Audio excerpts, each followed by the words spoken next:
Okay, so I'm doing a central line change.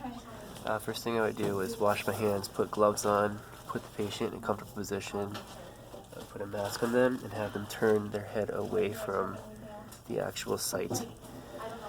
Okay, so what I would do is I've moved the table closely, so I have all my stuff already here to go. And what I would do is my sterile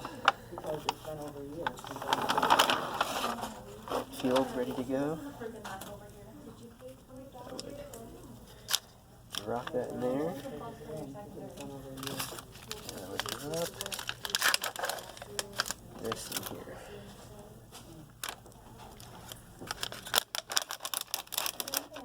Okay.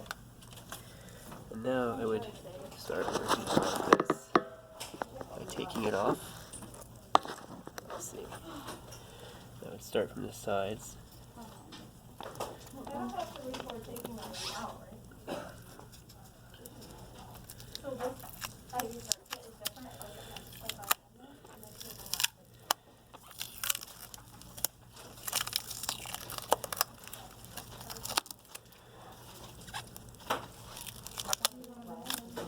I would hold it on the outside to not touch the sterile field.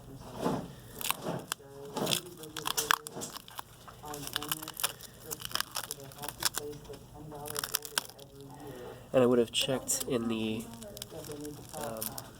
notes where the measurement is for the actual catheter that's inside. Take this piece off.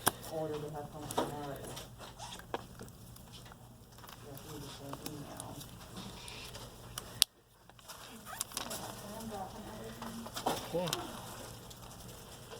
And then I would now put on my sterile gloves.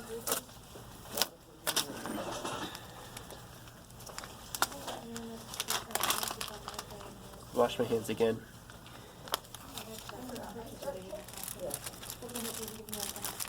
I don't see where I don't know how to put it in, so that would be my next question.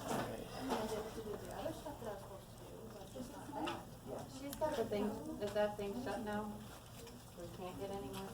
I would also inspect it for any kind of inflammation or infection, any purulent drainage, anything like that. Alright, put these on. Do it as such. These gloves are really small, so hands are super sweaty. Did you fill my tubing? But basically, I'd be putting them on without touching the outside. Only the inside to touch.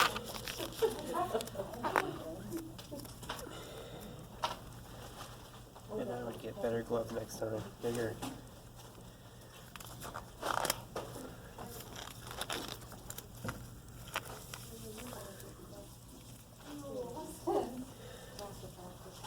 Come on.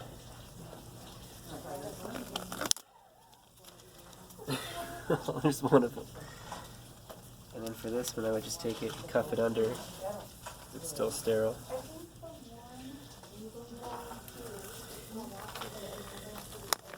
See, put those on like that without touching. Alright, those are on again. Do this. And I would take this, put it on here, and move it close to the patient. I have more gloves. And the mask would already be on me and the patient. So here's this, skin prep. And we would use chlorhexidine, however, because of the patient being a dummy, I don't want to ruin anything.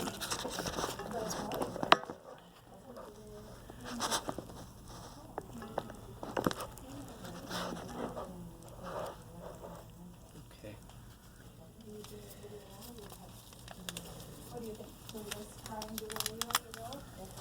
Just get everything ready so I don't have to break sterile field. So I would hold on to the bottom part of the catheter without touching where it was sterile. And I would go back and forth for 30, at least up to 30 seconds. Do the catheter, try to get underneath it.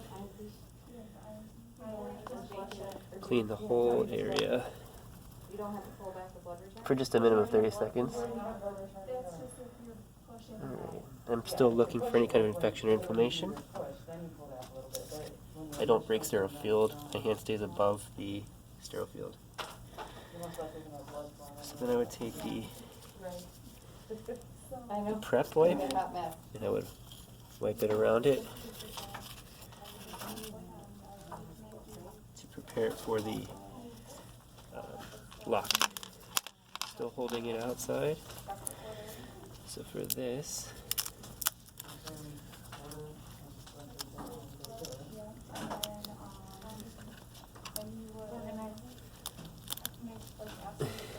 gloves.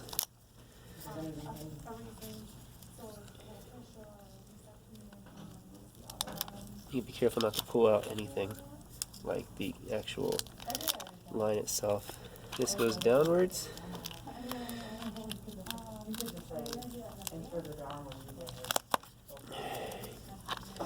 This goes back in here like this. This hand never going to sterile field, even though it's still sterile, with the gloves at least. Clip that in place. Okay, so that's secure now. Sorry, wasn't supposed to touch that. So that's secure.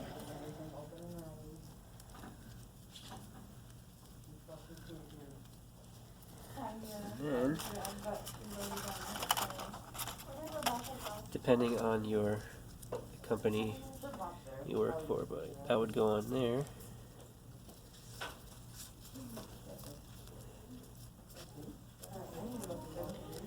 Okay.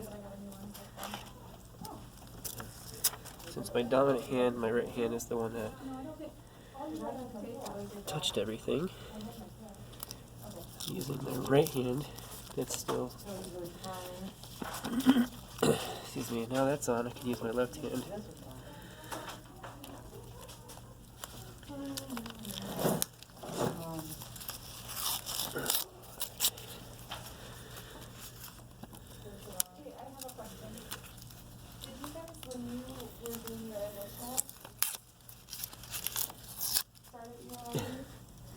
Still not breaking sterile field, keeping my hands above.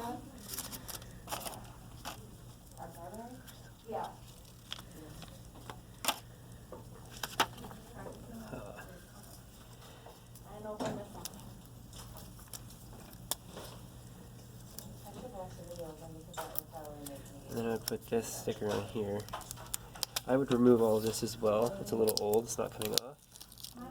And I want to rip it. I want to leave it for the next student.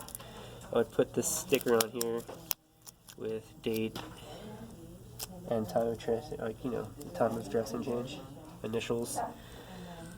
So that's good to go.